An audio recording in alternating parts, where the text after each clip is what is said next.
लगे हैं बट प्रतियोगिता पर भाग लेने वाले समस्त महिपालों दिक्पालों, सुनो आप लोगों ने राजा जनक की वाणी को, राजा जनक की वाणी पर संयम ही नहीं रह गया। क्यों? क्योंकि कोई बल की पूर्ति संभव न कर सका, कोई इस धनुष को दो खंडों में परिवर्तित न कर सका। राजा जनक ने घोषणा कर दी कि धरती पर कोई वीर शेष नहीं रहे। अरे राजेंद्र, अरे राजा जनक, प्रण की पूर्ति का न होना, इस धनुष का दो खंडों में परिवर्तित न होना, इससे यह सिद्ध नहीं होता कि इस धरती पर कोई वीर नहीं है। प्रण की पूर्ति नहीं हुई, धनुष का खंडन नहीं हुआ, तो इसमें गलती वीरों की नहीं, गलती आपकी है। आपने अपने बंदियों से घोषणा करवाई थी, कान बजाई कहूं पन मोरा, चले भाट ही हरस न थोरा, और बोले बंदी बचन पर सुनऊं सकल महिपाल। घोषणा सुनाई महिपालों को, घोषणा सुनाई दिक्पालों को, घोषणा सुनाई राजाओं को, अपमान फिर वीरों का क्यों? यह तो वैसा ही हो गया जैसे किसी विद्यार्थी को परीक्षा केंद्र पर बैठने का अधिकार ना दिया जाए और अनुत्तीर्ण का प्रमाण पत्र पकड़ा दिया जाए, कहते हुए धरती पर कोई वीर नहीं है। अरे राजेंद्र, अरे राजा जनक, ये रत्न गर्भा है, ये वीर भोग्यो वसुंधरा है, वीरों को जन्म देने वाली यह धरती है। जिस दिन इस बस्ता पर, जिस दिन इस धरती पर कोई वीर नहीं होगा, जानते हो क्या होगा? विदेशी साम्राज्य होगा, हाथों पर हथकड़ियां, पैरों पर पैड़ियां पड़ी होंगी, पड़े होंगे किसी कारागार में। तब कहोगे धरती पर कोई वीर नहीं है, तब तो मुख से शोभायमान होगा। स्वतंत्रता से ये राज्य चला रहे हो, वातानुकूलित हवा ले रहे हो, स्वतंत्रता से ये राज्य चला रहे हो, और कहते हुए धरती पर कोई वीर नहीं है। अगर अपना देश सुरक्षित है, अपनी सीमा सुरक्षित है, तो केवल वीरों की वजह से। जिस दिन वीर नहीं होंगे तो ये वातानुकूलित हवा नहीं मिलेगी, स्वतंत्रता का राज्य नहीं होगा, परितंत्रता का बन जाएगा। स्वतंत्रता वाला राज्य परितंत्रता का हो जाएगा। तब कहोगे धरती पर कोई वीर नहीं है, तब तो मुख से शोभायमान होगा।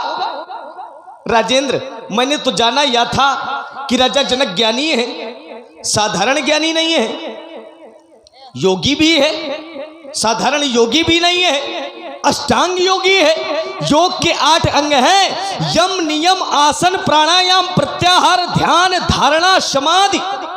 8 अंगों पर विजय प्राप्त करने वाला अष्टांग योगी कह रहा है, विधाता ने पुत्री के योग्य वर नहीं लिखा, तजऊ आस निज निज ग्रह जाऊ, लिखा न विधि वैदे ही विवाह। मैंने तो जाना या था, मैंने तो सुना या था कि योगियों का सदैव ध्यान ब्रह्म की आराधना पर रहता है। योगी सदैव ब्रह्म पर अटल विश्वास रखते हैं, योगी सदैव ब्रह्म की आराधना किया करते हैं। लेकिन एक योगी का ध्यान ब्रह्म से भी विलग हो गया, अलग हो गया। हे योग ज्ञानी, ब्रह्म ध्यानी, क्यों स्वयं को भूलते हो और मोह का फंदा पकड़ अज्ञान बनकर झूलते हो? ज्ञानी सदा निज ज्ञान का, जो ज्ञानी लोग होते हैं, ज्ञानी सदा निज ज्ञान का दीपक जला सुख मेटते हैं। ब्रह्म ध्यानी ब्रह्म का विश्वास क्या खो बैठते हैं। फिर अहिल्या और महामुनि की दशा क्यों भूलते हो और मोह का फंदा पकड़ अज्ञान बनकर? अमराई में अवधेश छवि, इसी छवि के दर्शन किए थे। कब? अमराई में। जब दर्शन किए तो स्थिति क्या बन गई? अमराई में अवधेश छवि अवलोकी श्री मुख से कहा था। अनुराग अति इन दर्शनों में, इधर देखिए, इधर, उधर नहीं, इधर। अनुराग अति इन दर्शनों में, तब बोलो ब्रह्म सुख कहां था?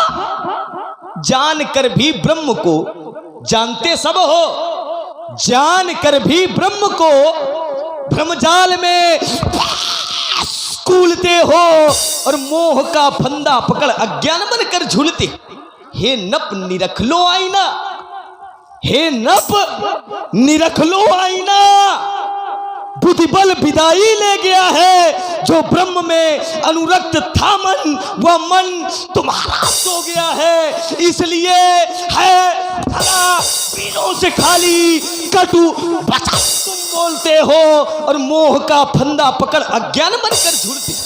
अरे राजेंद्र, अरे राजा जनक, जिस सभा में, जिस समाज में हम रघुवंशियों का एक अंश तक उपस्थित होता है, वह सभा, वह समाज वीर विहीन नहीं कहलाती। भाग्य नहीं बल्कि सौभाग्य है तुम्हारा। रघुवंशियों का अंश नहीं, आज तो मैथिल प्रांगण पर साक्षात रघुवंश मणि उपस्थित है। मिथिलेश्वर इस धनुष यज्ञ में, मिथिलेश्वर इस धनुष यज्ञ में कुछ ऐसे भी जन है, निरखे नहीं नयन जिनके, निरखे नहीं नयन जिनके, परखे से मन है। वीरता की बात करते हो, जिनके सिर से ऊपर उठकर, जिनके सिर से ऊपर उठकर जा न सका हिमगिरी है, सिंधु भी जिनकी गर्जन से रहता सदा स्थिर है। इनके दांत दूध के, लेकिन राजेंद्र, इनके दांत दूध के लेकिन बड़ी तीखी है। ये छोटे हैं, ये छोटे हैं, पर बड़ों बड़ों ने इनसे बल्कि विद सीखी। इनकी ओर निहारो राजन, इनकी ओर निहारो राजन, जिनका आनंद अंगारा है, जैसे भूमंडल में चमकता हुआ ज्योति ध्रुव तारा है। हे प्रभु, उठो, उठ करके इस धनुष को दो खंडों में परिवर्तित करके प्रभु यह सिद्ध कर दो कि जिस सभा में, जिस समाज में हम रघुवंशी उपस्थित हो, तो कोई यह ना कहे कि धरती पर वीर नहीं है। अगर आप ना उठो तो आप आदेश करो, आपका सेवक आपके समक्ष में है, आप केवल आदेश करें, जो राउर अनुशासन पाऊं। अगर प्रभु मैं आपका आदेश पा जाऊं तो फिर धनुष किसी गणना में नहीं, ये धनुष किसी गणना में नहीं। कंदों के ब्रह्मांड काचे घर जिम डारो, सकौ मेर मूलक तोरी, तो प्रताप महिमा भगवाना का बापुरो पिनाक पुराना, नाथ जानी अस आयस होई। अगर आपका आदेश हो जाए, कौतुक केवल खेल ही खेल में, कौतुक करिए बिलोकीय सोई, कमाल नाल जिम चढ़ाओ, जोजन नाम ले धाओ, तोरा छत्रक जिम तो प्रताप बल्लाद, छोड़ करो प्रभु पात सपात, पुण्य धोधन भात, पुण्य धोधन भात। लखन सकोप वचन जे बोले, डगमगान मही दिग्गज डोले, सैन रघुपति लखन निवारे। कुमार लक्ष्मण, मिथिला मंजू महोत्सव में तुमने अपनी वीरता को दिखाया, परंतु तुम्हारी वीरता को देखकर मैं धर्म संकट में पड़ गया हूँ। यदि मैं महाराज जनक को कुछ कहता हूँ तो उनके प्रण पर वज्राघात होता है, और यदि तुम्हें कुछ कहता हूँ तो तुम्हारी वीरता पर विचार करता हूँ। समझाया उसी को जाता है जो अपना हो और अपने से छोटा हो।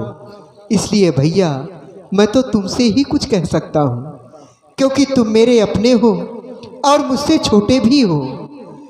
विचार करो, किसी भी वृक्ष में यदि फल लगते हैं तो उसकी डाली हमेशा नीचे झुकती है, कभी ऊपर नहीं जाती।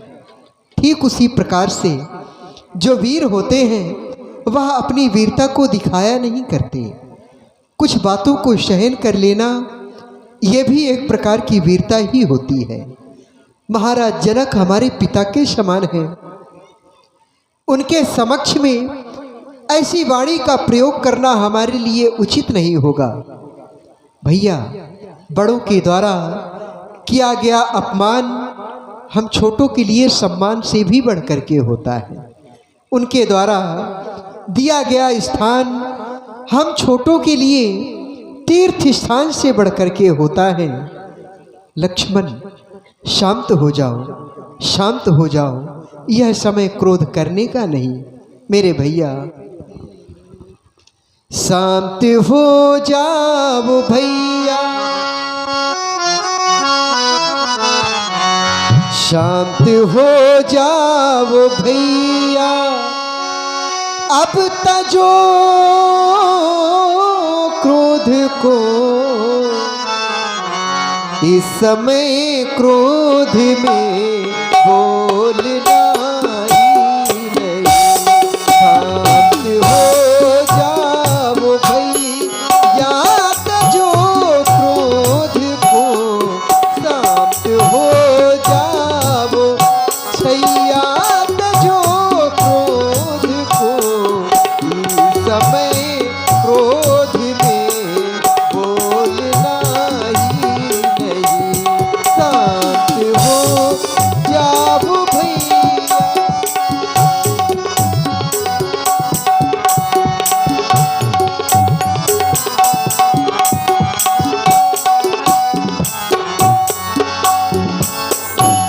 सैन को जान कर सैन करना नहीं, सैन को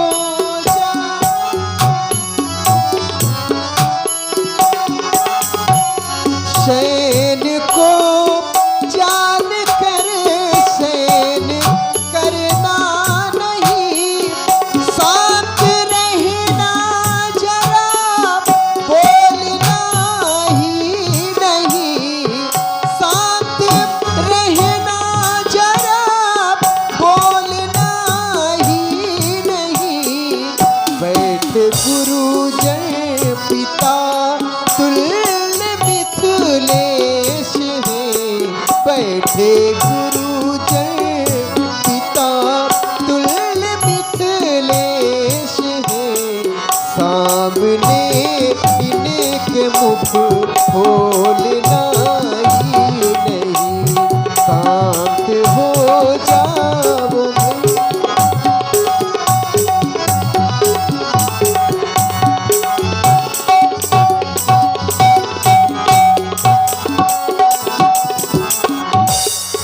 माँ सुने ना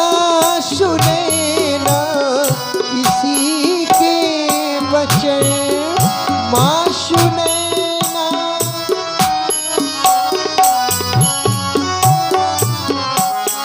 माँ सुने ना किसी के वचन। मिथिला वासी सभी हैं दुखारी लले, मिथिला वासी सभी हैं दुखारी लले। ना रहेगी कुंवारी कुंवर जानकी, ना रहेगी कुंवारी कुंवर जानकी। जानकी जानकी है प्यारी ललन। शांत हो जाओ भैया, तजो क्रोध को, शांत हो जाओ छैया, तजो क्रोध को, इस समय क्रोध में बोलना ही नहीं। इस समय क्रोध में बोलना ही नहीं। इस समय क्रोध में बोलना ही नहीं। इस समय क्रोध में बोलना ही नहीं। क्रोध का त्याग करो, आसन ग्रहण करो। प्रेम समेत निकट बैठा रे, विश्वामित्र समय शुभ जानी, बोले अति स्नेह में बानी। सुंदर समय, जिस समय की हम प्रतीक्षा कर रहे थे वह सुंदर समय अब निकट आ गया है, लेकिन अभी तक क्यों नहीं आया, ये एक प्रश्न बनता है। अब सुंदर समय क्यों आया है, अभी तक क्यों नहीं आया, उसका भी कारण है। अभी तक सुंदर समय इसलिए नहीं आया क्योंकि जब रावण का आगमन मिथिला में हुआ, रावण का आगमन मिथिला में हुआ तो रावण के पास बंदी है राहु और केतु, उनको साथ में मिथिला में लाया और धनुष के दोनों सिराओं में कह दिया कि दोनों सिराओं को पकड़ के बैठ जाओ, कोई इसे उठा भी ना सके, हिला भी ना सके। और घोषणा कर दी कि जब तक महाराज जनक स्वयं न कह दें कि सभा करा दो बंद, सभा करा दो बंद, तब तक तुम्हें यहाँ से आना नहीं है, हमारा आदेश है। क्योंकि राहु और केतु लंकेश के बंदी में है। तब वह सुंदर समय कैसे आया जब जनक जी ने प्रण की घोषणा कर दी कि धनुष टूटेगा तो सीता का विवाह होगा और नहीं टूटेगा कोई बात ही नहीं है, टूटा नहीं है। महाराज जनक ने सभी राजाओं को कह दिया यहाँ से चले जाओ, सभा बंद कर दो, अब नहीं होना है मैथिली अधिवेशन। तब राहु और केतु ने दोनों सिराओं को छोड़कर लंका चले गए। रावण की बात यहाँ पर सत्य हुई और यहाँ पर महाराज जनक ने बोल दिया। बोलने के पश्चात जब राहु और केतु लंका प्रस्थान कर जाते हैं तब वह सुंदर समय आता है। व्यास जी, वह सुंदर समय अब आया है। सिरा में कोई विशेषता अलग नहीं है, जो विशेषता थी राहु और केतु के माध्यम से थी, इसलिए हमने सुंदर समय जाना है। धर्मात्मा राम समित लक्ष्मण, राम तुम्हारे लिए हमारा बस यही आदेश होगा, उठहु राम भंजो भव चापा मेटहु तात जनक परितापा। धनुष को दो खंडों में खंड खट कर दे और महाराज श्री जनक जी के प्रताप को हर लो, यह हमारा आदेश है। हेलो, बढ़ा दें। सुन गुरु बचन चरण श्री नावा, हर्ष विषावा लखन लखे रघुवंश मणि, ताक्यों हरि को दंड पुलक गाते बोले, बचन चरण चाप ब्रह्मांड। लखन लख्यो, मैंने प्रभु के मुखमंडल के दर्शन करने चाहे, या यूं कह दें मैंने प्रभु के मुखमंडल की तरफ देखा, लेकिन मेरे प्रभु ने मेरी ओर नहीं देखा। आज दिन तक ऐसा नहीं हुआ। मैंने अपने मन में कल्पना की है कि प्रभु के मुखमंडल के दर्शन किए जाएं, उससे पहले ही मेरे प्रभु ने मेरी ओर देख लिया। आज प्रथम बार ऐसा हो रहा है, मैं प्रभु के मुखमंडल की तरफ देख रहा हूं, लेकिन मेरे प्रभु कहीं और देख रहे हैं। कभी कभी ऐसा होता है किसी को तुम देखो और वह तुम्हें ना देखे, इससे यह प्रतीत होता है सामने वाले का ध्यान कहीं और है, हमारे प्रभु का भी ध्यान कहीं और है। कहाँ है? इस धनुष के ऊपर है। सिए ही बिलो की तक्यऊ धनु कैसे, चितव गरुड़ लघु ब्यालई जैसे। इस धनुष के ऊपर हमारे प्रभु का ध्यान है, इसलिए इस धनुष का टूटना सुनिश्चित हो गया है। जितने लोग बैठे हैं ये तो सावधान हो जाएं। और दसों दिशाओं के हाथी शेष कच्छप बाराह दिश कुंजरऊ कमठ अहिकोला धरऊ धरनी धरि धीर न डोला, क्योंकि राम चाहे शंकर धन तोरा हो सजग। सावधान होना है सभी को। हो सजग सुनि आयश मोरा, दसों दिशाओं के हाथी शेष कच्छप बाराह धीरज धरकर या पृथ्वी थामे रहो, पृथ्वी हिलने न पावे, क्योंकि मेरे प्रभु भवन भोलेनाथ शिव जी के कोदंड को दो खंडों में विभाजित करना चाहते हैं। मेरी आज्ञा को पाकर सभी लोग सावधान सावधान सावधान। और विश्वामित्र समय शुभ जानी, क्योंकि विश्वामित्र जी ही जानते हैं कि शुभ समय कब आएगा, है ना। ये ऋषियों की शक्ति है, समय वो शुभ है, और शुभ समय जब आता है तो शुभ कार्य संपन्न होते हैं। तो आप लोगों का भी शुभ समय है, जो सो रहे हों वो जाग जाएं।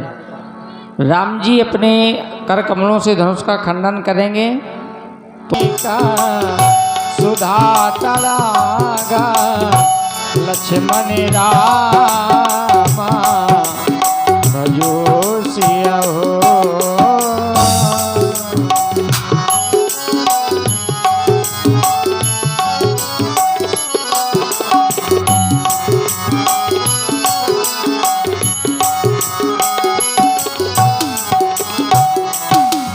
प्रीत अभिषेकी लक्ष्मण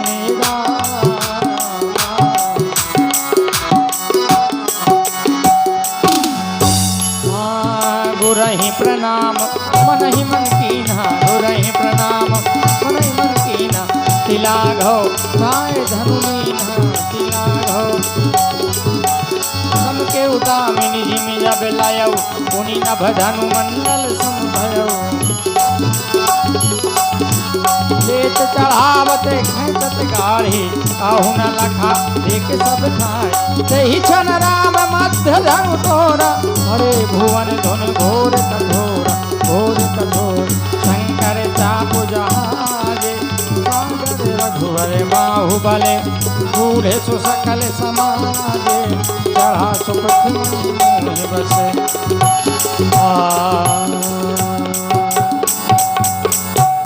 प्रभु दो चाप खंड मही डारे देख लोग सब भय सुखा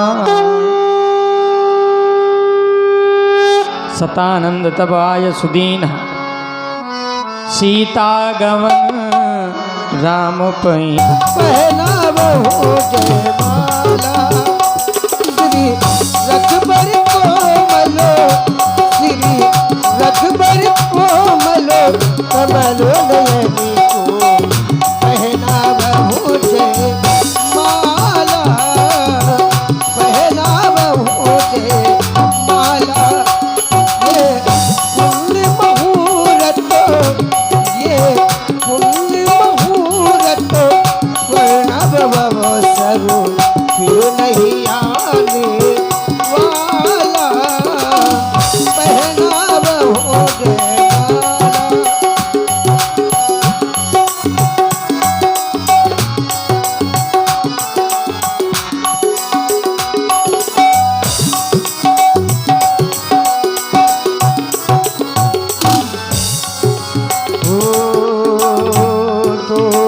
चारि चलते चलते श्री रघुबर तक से पहुँचे तो चारि चलते चलते श्री रघुबर तक से पहुँचे वो छुई मुई के पल्लव पर सकते सकते सिरुते सिरुते सकते सकते सिरुते सिरुते ये रामचंद्र को चित्रवत सीता का अद्भुत रूप निराला पहला वो जयमाला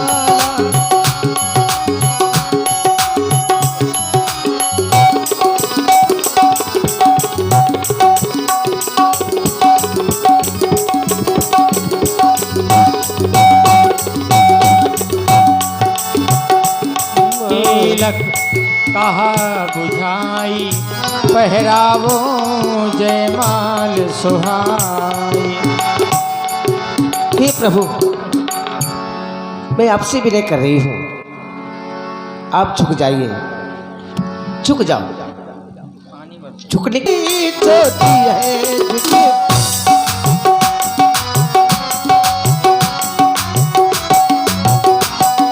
जइयो लाल रघुबीरो लली मोरी चोटी है झुके जइयो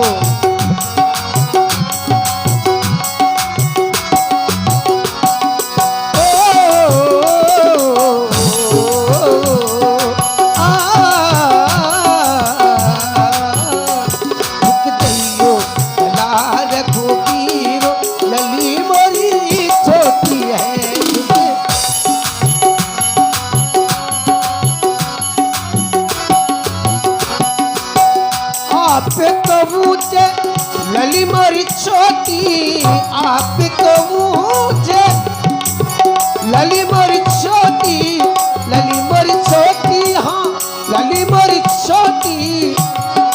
पावे ना तुम्हारो शीस।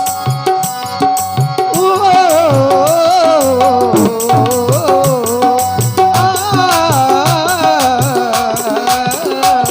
अब पावे ना तुम्हारो शीस। गली बड़ी छोटी है झुकी।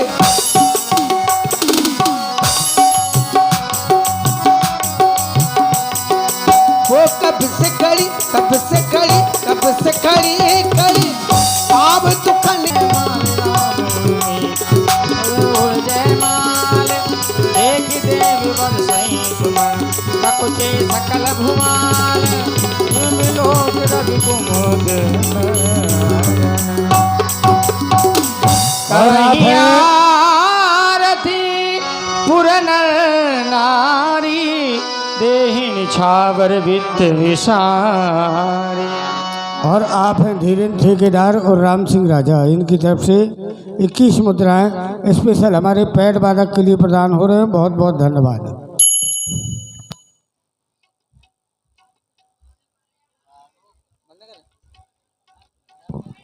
सभी लोग जाए नहीं, क्योंकि ब्रह्म और बेला का मिलन हुआ है।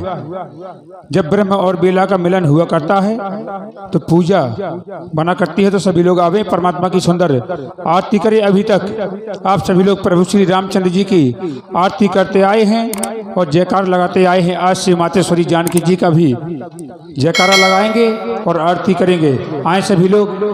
देखिए व्यास जी के द्वारा संकेत प्राप्त हुआ। अभी हमारी माता बहनें सभी लोग बैठेंगी।